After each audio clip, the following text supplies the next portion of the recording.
మేడారం జాతరకటు రాష్ట్ర ప్రభుత్వం భారీ ఎత్తున ఏర్పాట్లు చేస్తున్నామంటూ ఇప్పటికే పెద్ద ఎత్తున ప్రచారం చేస్తుంది. ఈ నెల చివరిలో జరిగేటువంటి జాతర ఏర్పాట్లు కానివ్వండి, కేంద్రానికి సంబంధించి ఏ విధమైనటువంటి ఆర్థిక సాయం ఉండనుందని మనతో మాట్లాడడానికి మహబాద్ మాజీ ఎంపీ సీతారాం నాయక్ ఉన్నారు. ఒకసారి జాతరకు సంబంధించిన విశేషాలు కానివ్వండి, రాష్ట్ర ప్రభుత్వం చేస్తున్న ఏర్పాట్ల మీద ఒకసారి మాట్లాడించేటువంటి ప్రయత్నం చేద్దాం. సార్, మేడారం జాతరకు పెద్ద ఎత్తున ఏర్పాట్లు అయితే చేస్తూ ఈసారి ఎటువంటి ఆటంకాలు కలగవని చెప్పి రాష్ట్ర ప్రభుత్వం చేస్తుంది. మీరు అక్కడ ఎంపీగా కూడా పనిచేశారు, ఇప్పుడు కూడా అక్కడ స్థానికంగా ఉన్నారు కాబట్టి ఏం చెప్తారు? అసలు మేడారం జాతరకు సంబంధించిన ఏర్పాట్లు కరెక్ట్గానే కొనసాగుతున్నాయా? అంటే ఇప్పుడు చారిత్రాత్మకమైనటువంటి మేడారం జాతర ఏదో 100-2 సంవత్సరాలు కాదు కదా.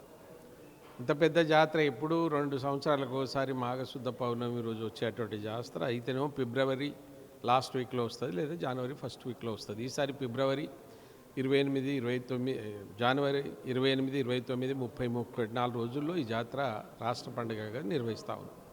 అయితే నేను చిన్నప్పటి నుంచి బండ్లలో వెళ్ళే తల్లిదండ్రులతో ఇప్పటికి కూడా మేము జాతర ఏ పరిస్థితులైనా ఆడ వెళ్ళడం కాదు. నేను జాతీయ సేవా పథకం ఎన్ఎస్ఎస్ కోఆర్డినేటర్గా 3 పర్యాయాలు ఇప్పటికి ఇది వింటే పిల్లలు ఎంత సంతోషిస్తారో 500 మంది విద్యార్థులతో 10 రోజులు ఆ తల్లికి సర్వీస్ చేసేవాళ్ళం ఎన్ఎస్ఎస్ వాలంటీర్గా. అయితే నాకు తెలిసి ఈ జాతర వచ్చింది దానికి ఒక 6 నెలలు 3 నెలల నుంచి మొదలవుతుంది. దానికి ట్రస్ట్ బోర్డు ఉండదు. ఇప్పుడు ఒక ఈ 6 నెలలు 3 నెలలకు వేసేస్తారు, ఇక మళ్ళీ ట్రస్ట్ బోర్డు కూడా ఉండదు దానికి. దాంతోపాటు దేవాలయ కమిటీ అంటారు, దానికి మళ్ళీ ఉండదు. ఇక ఒకటే అది కూడా ఇప్పటివరకు ఇక ఏమన్నా జాతర వరకే కమిటీ లేదు, మళ్ళీ తర్వాత లేదు. రెండవది ఏంటంటే ఆ జాతర హడావుడి ఎందుకు చేస్తారో ఎందుకు తెలియదు. అక్కడ ఏమది అయితే మొత్తం ప్రకృతే కదా. జాతర పేరే వనము, వన జాతర. నువ్వు వనాన్ని పెంచేది పోయి బిల్డింగులు కట్టే మొదలుపెట్టిండు. నేను అప్పుడు కూడా అడ్డుకున్నా, ఇప్పుడు కూడా అడ్డుకున్నా. అది ఆదివాసీ పూజారుల యొక్క ఆదివాసీల యొక్క అక్కడ ఉండే సంస్కృతికి అది భిన్నం. అది దూరం వాళ్ళ గుడిసెలు ఉండొచ్చు, వాళ్ళు ఎక్కడైనా ఉండొచ్చు, వాళ్ళతోనే ఆ దేవత వాళ్ళతో బతికిన దేవత వాళ్ళు సహజీవనమే కదా. కానీ అక్కడ కొత్త రావద్దని అప్పుడు కూడా చెప్పినాం. ఇప్పుడు ఒక 20 ఎకరాలు మొన్న ఏదో లీజ్ దాన్ని తీసుకున్నారు ల్యాండ్. పర్వాలేదు, వాళ్ళకు కావాల్సిన డబ్బులు ఇచ్చి తీసుకున్నారు, దాన్ని డెవలప్ చేయడంలో తప్పేం లేదు. కానీ జాతర వచ్చేటప్పుడు ఈ ప్రభుత్వాల హడావుడి చేయడం, చవిరకి చేతులు ఎత్తేయడం, వాడింత తిన్నాడు వీడింత తిన్నాడు అనేది తప్ప ఎందుకు ఇటువంటి జాతరను ఒకసారి ఒక ప్రణాళిక చేసి రాష్ట్ర పండుగ కదా, రాష్ట్ర పండుగ జాతరకు సరి అయినటువంటి ప్రణాళిక చేసి ఒకసారి దీనికి ఇన్ని కోట్లు అవుతుందని కేంద్ర ప్రభుత్వానికి కూడా సమర్పించవలసిన అవసరం ఉంది. ప్రసాద్ స్కీమ్ వచ్చింది కదా, మీరు అటువంటివి చేశారంటే చేయలేదు. ఏమనంటే కేంద్ర ప్రభుత్వం ఇస్తలేదని ఒకటి మాట పడేస్తారు. ఏదేమైనా ఏదో కొంత ప్రయత్నం జరుగుతుంది. ఈసారి ఆ గద్దెల దగ్గర కొంత మార్పు తీసుకురావడానికి ప్రయత్నం చేస్తున్నాం. మంచిది. ఎందుకంటే ఆ గద్దెలపై మనం చూస్తున్నాం పూర్తి అనాగరికతం అన్నట్టు ఆ బెల్లం ముద్దలు టెంకాయలు కొడితే పిల్లల తలలు బలిగి చాలా ఘోరంగా ఉండే పరిస్థితులు ఉన్నాయి. అది మరి ఇప్పుడు కొత్తగా కట్టినామన్నారు. కనీసం అలాంటి వాళ్ళని కూడా అక్కడ ఎక్స్పీరియన్స్ ఉన్న వాళ్ళని, పనిచేసిన వాళ్ళను ఓ మేధావిగా వాళ్ళు గుర్తించి అందరితో కమిటీ పెడితే చెప్పేవాళ్ళం. ప్రభుత్వం అని వాళ్ళే పెట్టి వాళ్ళే నువ్వు ఇంత తింటున్నావు అనే ఒకటి అనవసరమైనటువంటి చర్చ జాతర మీద జరగకూడదు, జరుగుతూ ఉంది. అయితే అది ఎవరు చేసినా చేయకున్నా ఆ దక్షిణ భారతదేశంలోనే ఒక కుంభమేళగా జరిగే జాతరలో ఏం అవాంఛనీయ సంఘటనలు జరగవు, ఎవరు ఉన్నా లేకున్నా జరగవు. ఎందుకో మరి ఆ తల్లుల ప్రభావమా, అది ఆ దేవతల భక్తి, అది ఇదా తెలియదు. కానీ అక్కడ సాధారణంగా ఏం జరగదు. అంతమంది వచ్చినా ఎవరికి వారు వెళ్ళిపోతూనే చేస్తూనే ఉంటారు. మంచినీళ్ళు అవి గతంలోనే అయితే వాగులో నీళ్ళు తాగితే ఇబ్బంది ఉండే, ఇప్పుడు కొంత బాగానే చేస్తున్నారు. జాతర బాగానే జరగాలి. ఆ జాతర దేశంలోనే అంత పెద్ద జాతర అది సక్సెస్ కావాలని నేను మనస్ఫూర్తిగా కోరుకుంటున్నాను. దేశంలోనే అంత పెద్ద జాతర అంటున్నారు, కానీ కేంద్ర ప్రభుత్వము అది జాతీయ పండుగ, జాతీయ జాతరకు సంబంధించి కూడా కొంత అనౌన్స్మెంట్ చేయాలని చెప్పి ఎప్పటి నుంచో రాష్ట్ర ప్రభుత్వాలు కూడా డిమాండ్ చేస్తున్నటువంటి సిచ్యువేషన్ ఉంది. మీరు కేంద్ర పార్టీ అంటే బీజేపీలోనే ఉన్నారు, కేంద్రంలో అధికారంలో ఉన్నటువంటి పార్టీలో, మీరేమన్నా చెప్తారా పార్టీ తరఫున? మీకు నిజంగా చెప్పాలంటే ఎంతోమంది ఎంపీలు వచ్చిపోయినారు అక్కడ ఆ జాతర పుట్టికాడ నుంచి. మీ ప్రణాళిక ఏంది? ఒక ఇన్ రిటర్న్లో ఇప్పుడు అమ్మాయినా ఆకలి అవుతుందంటే మరి అన్నం పెడుతుంది కదా. నువ్వు ఏమడిగినావు? కేంద్ర ప్రభుత్వం నువ్వు అడిగింది ఎందుకు చెప్పాలి కదా. ఈ సీతారాం నాయక్ నేను ఒకసారి నాకు అవకాశం వచ్చింది 14/2019 లోపల మేడారం సమ్మక్క సార్లమ్మ పేరు మీద ఇలా గిరిజన యూనివర్సిటీ ఉంది. ఆడ ఇక్కడ రాష్ట్ర ప్రభుత్వంలో బీజేపీ పార్టీ లేదు. ఆడ నన్ను కూడా పెద్దగా ఆదరించి నిలబడ్డా కూడా నేను ఏదో కొద్దిగా వాళ్ళు ఓటు వేయగలిగారు. అయినా వివక్ష లేకుండా ఆదివాసుల జాతరగా మోడీ గారి దృష్టిలో పెట్టుకొని ఆదివాసీ ప్రాంతం అని దృష్టి పెట్టుకొని ఇప్పటికే మేడారం సమ్మక్క సార్ల మీద జాతీయ గిరిజన విశ్వవిద్యాలయాన్ని స్థాపించారు. పని జరుగుతూ ఉంది. దాంతోపాటు ఒక 3 నుంచి 4 సార్లు నేను పార్లమెంట్లో మాట్లాడి ఉంటాయి. ఇంత మహోన్నతమైనటువంటి రామప్ప దేవాలయం ఆ మాన్యుమెంట్కు మీరు ఎందుకు ఇది యునెస్కో గుర్తింపు ఇవ్వలేదు, వారసత్వ సంపద గుర్తించాలంటే దానికి వారసత్వ సంపద వచ్చింది. దాంతోపాటు మొన్ననే కేంద్రీయ విద్యాలయం కూడా మొన్ననే శాంక్షన్ అయింది. గిరిజన ప్రాంతం అనండి. ఈ సీతారాం నాయక్ కృషి ఉంది దాంతోపాటు ఇప్పుడు మొన్న పెట్టినటువంటి ప్రాజెక్ట్ ఏంది, మణుగూరు నుంచి వయా తాడువాయి అంటే మేడారం మీదకి వెళ్ళి రామగుండానికి లైన్ అయిపోయింది. అది తయారైపోయింది. పీపీటీ మోడల్ ఏమైనా జరుగుతుందని చూడమంటున్నారు, లేదా రాష్ట్ర ప్రభుత్వం ఏమైనా ఇస్తుందనే దాని మీద ఆగింది. రైల్వే లైన్ కూడా అక్కడి నుంచి అయిపోయింది.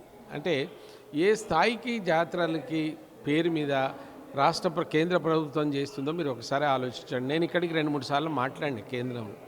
ఇదే ఫిబ్రవరి 12-13 నాడు ఫిబ్రవరి మాసంలో ఒక వనజ్ పేరుతో ఒక జాతర జరుగుతుంది ఢిల్లీలో, ట్రైబల్ జాతర. అది వనజ్ పేరుతో గిరిజన జాతర జరుగుతుంది.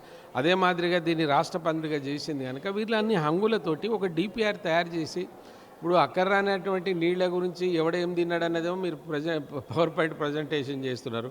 మరి అప్పుడు ఆ ప్రభుత్వం చెప్పినా వాళ్ళను పవర్ పాయింట్ ప్రజెంటేషన్ ఏదో ఒకటి చేసి పంపాలి కదా. అది ఏం పంపలే. నేను మాట్లాడింది నేను పంపినవి ఆడ ఉన్నాయి.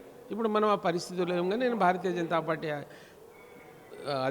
కేంద్రంలో అధికారంలో ఉన్న పార్టీలో ఉన్నా. నేను మీకు హామీ ఇస్తున్నా, తప్పనిసరిగా కేంద్ర ప్రభుత్వం అన్ని ఇచ్చిన కేంద్ర ప్రభుత్వం రామప్పకు దీని మీద ఆలోచించరా అనేది ఒకటి ఉంది. తప్పకుండా ఆలోచిస్తారనే నమ్మకం అయితే నాకుంది. కానీ దీనికి సరిపడే ఒక మెటీరియల్ ఉంటుంది కదా, మెటీరియల్ రాష్ట్ర ప్రభుత్వం పంపాలి కదా. ఆ డిపిఆర్ పంపమంటున్నా. దేనికి అడుగుతున్నావు, ఎంతమంది వస్తున్నారు, అక్కడ ఉన్న వనరులు ఏంటి, నీకేం కావాలనేది చెప్పకుండా ఎవరేం చేస్తారు. అది ఆల్రెడీ ప్రాజెక్ట్ నేను ఉన్నప్పుడు కొంత ప్రయత్నం జరిగింది. దాని తర్వాత కదిలించే వాళ్ళు కూడా లేరు కదా. అయినా వాళ్ళు చేస్తేనే ఇవన్నీ ఇయ్యలేము. వాళ్ళేదో కదిలిస్తే ఇయ్యలే. నేను నాకున్నటువంటి ఆ ప్రాంత బిడ్డగా, అక్కడ పుట్టిన బిడ్డగా నేను తప్పనిసరిగా ఈ ప్రయత్నం కూడా చేస్తా. నేను అనుకుంటున్నా మోడీ గారి దృష్టి, ఆ తల్లి దయ, ఆ తల్లి ఆశీస్సులు ఉంటే తప్పకుండా అది కూడా సాధ్యపడుతుంది. మీరు ఇప్పటికే ఇన్విటేషన్ ఇవ్వడానికి వచ్చినట్టున్నారు పార్టీ నేతలకు, ఏం చెప్పారు, ఎప్పుడు రమ్మన్నారు పూజకు, మన దేవతల పూజకు? 9వ తారీఖు శుక్రవారం. ఎందుకంటే ఆ జాతర టైంలో శుక్రవారమే తల్లి చిలకలగుట్ట నుంచి వస్తుంది కనుక రేపు 9వ తారీఖు జాతరకు ముందు ఒకసారి పరిశీలన జరుగుతుంది. మరి మనం ఇంత పెద్ద జాతీయ పార్టీ ఉండి మనం చూడకపోతే మనం ఏదో చేయనట్టున్నది. ఇంతవరకు కేంద్ర ప్రభుత్వం ఏమి ఇవ్వని ప్రాజెక్టులు మనం అక్కడ ఇచ్చినాం. అవి చెప్పుకోవడంతో పాటు అక్కడ మనం రేపు చేయబోయేటువంటి అభివృద్ధి ఏందో అది కూడా ఒకటి చెప్పి ఆ తల్లుల ఆశీస్సులు పొందాలని నేను మన కేంద్ర రాష్ట్ర అధ్యక్షులు పెద్దలు రామచంద్రరావును మాట్లాడితే వారు ఒప్పుకున్నారు. వారే కాదు, 3 జనరల్ సెక్రటరీలు వాళ్ళ మొత్తం ఇలా కార్యవర్గం, రాష్ట్ర కార్యవర్గం సమావేశమైంది. రాష్ట్ర కార్యవర్గంలో కూడా నేను పోయి వాళ్ళకి ఇన్విటేషన్ ఇచ్చిన. మీరు ఫ్రైడే రండి, ఆ తల్లుల దర్శనం చేసుకొని మనం చేసేదేమో వాళ్ళకి చెప్తాం. తప్పనిసరిగా మనం వారి ఆశీస్సులు తీసుకోవాలంటే వాళ్ళందరూ దీన్ని మనస్ఫూర్తిగా ఒప్పుకొని ఆ రోజున ఒక 300-400 మంది పెద్ద ఎత్తున, అందులో నేను గౌరవ మంత్రులను కూడా ఇన్వైట్ చేసిన. కానీ వాళ్ళకి ఆల్రెడీ ప్రీ ఆక్యుపై ఉండి వాళ్ళు పండుగ వస్తామన్నారు.